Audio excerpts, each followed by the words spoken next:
Hare Krishna, Krishna Krishna, Hare Hare, Hare Rama, Rama Rama, Hare Hare.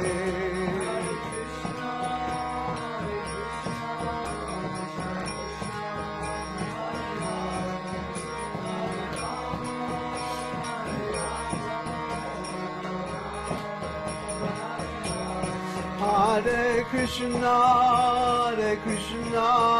Krishna Krishna, Hare Hare, Hare Rama, Rama Rama, Hare Hare, Hare Krishna.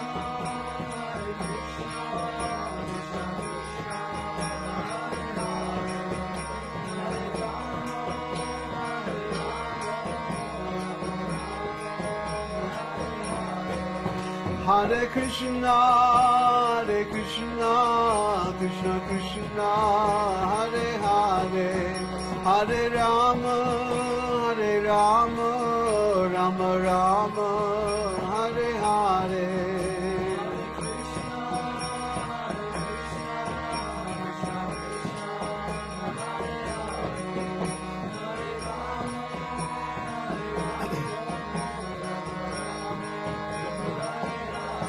Jaya Prabhupada, Prabhupada, Prabhupada, Jaya Prabhupada.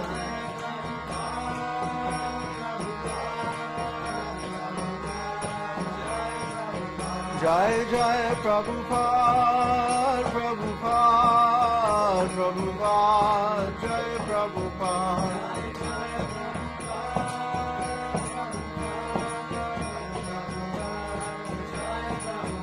Prabhupada, Prabhupada, Prabhupada, Prabhupada.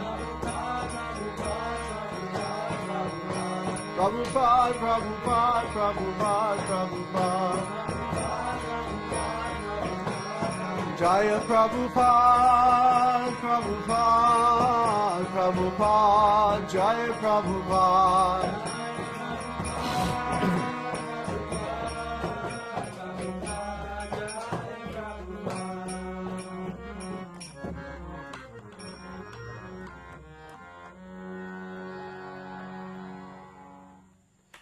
Jai Om Vishnupad Paramahansa Parivrajacharya Sutta Shri Srimad His Divine Grace A.C. Bhaktivedanta Goswami Maharaj Srila Prabhupada Ki Jai, Srila Prabhupada Ki Jai, Srila Prabhupada Ki Jai, Ananta Koti Vaishnav Vrinda Ki Jai, Namacharya Srila Haridas Thakur Ki Jai, Prem Shigaho Shri Krishna Chaitanya Prabhu Nityananda Shri Advaita Gadadhar Shri Vasari Gaur Bhakta Vrinda Ki Jai, Shri Shri Radha Krishna Gopa Gopinath Shaimakund Radhakund Giri Govardhan Ki Jai, Shri Vrindavan Dham Ki Jai, Shri Mayapur Dham Ki Jai, Shri Navadvip Dham Ki Jai, Shri Jagannath Puri Dham Ki Jai, Jagannath Swami Baladev Subhadra Ki Jai, Shri Shri Gaurnitai Ki Jai, Shri Shri Radha Govinda Ki Jai, Gaur Premanandi, Haribo. All glories to the assembled devotees.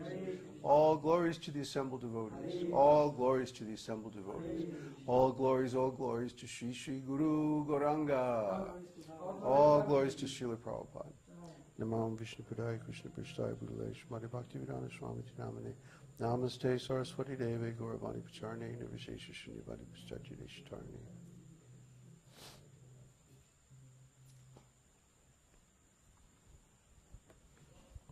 Somebody take this.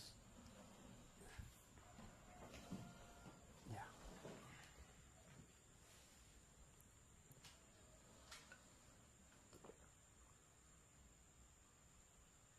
Can we get some lemon?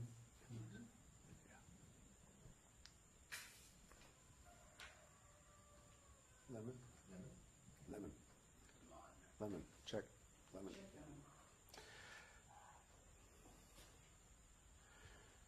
So, a few glitches in the kirtan today.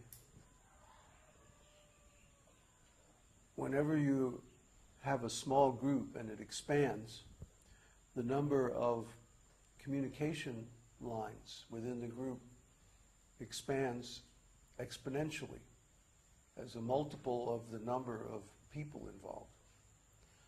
So when you go from a group of three, there are 3 possible communication lines, bidirectional. But in a group of 5, there's 7. Do the math.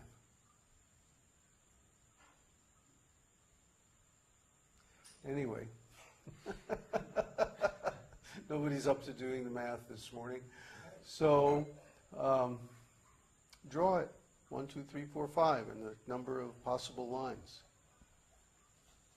How many? 10. 10. Oh, even better. I see 2. Put it up in front of the camera so they can see. Yeah. So the number of possible communication lines much more than doubles, huh? That means that instead of one communication going on at a time and everything stays very clear, multiple communications start going on at one time and things start to get muddy. Things start to get unclear. But you see, this is why I like small groups. In a small group, the smaller the group, the clearer and the purer everything is. And the larger that the group gets, the more static, the more noise, the more separate centers of interest, the more separate communications start to go on. This is just a fact of life. It's just the way it is. That whenever a group grows beyond a certain size, it becomes, it actually sinks to a lower standard of communication because you have several communication lines going on at once. So we're still working all this out.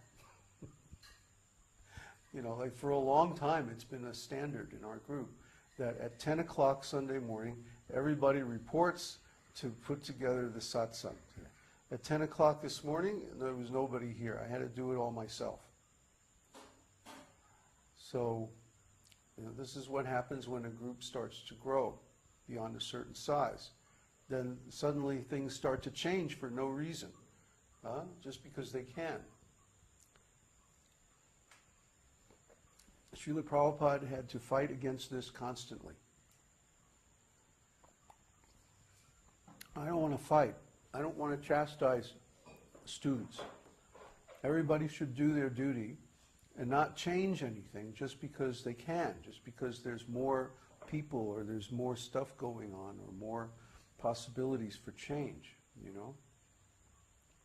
That's not right. That puts an unfair burden on me that I have to go back and put everything back the way it was.